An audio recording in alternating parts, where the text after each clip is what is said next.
மாணிக்க வாசகர் அருளிய திருவெம்பாவை. பாடல் 15.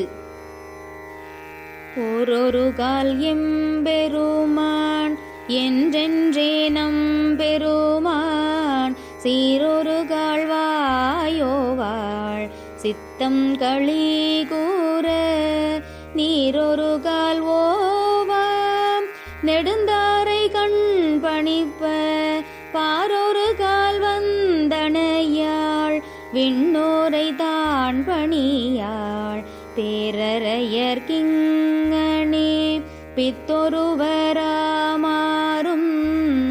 ஆரொருவர் இவ்வண்ணம் ஆட்கொள்ளும் வித்தகர்தாள் பாரொருவ பூன்முளையீர் வாயார நாம் பாடி ஏரொருவ பூம்புணல் பாய்ந்து ஆடேலோரெம்பாவாய்.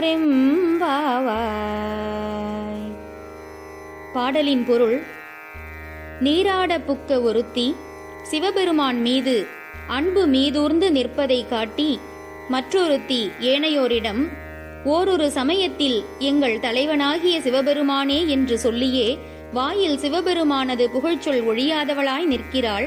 மனத்தில் சிவானந்த களிப்பு மிகுதியால் கண்கள் இடையராத தாரையாகிய நீரை ஒழியாது பெய்ய நிற்கிறாள்.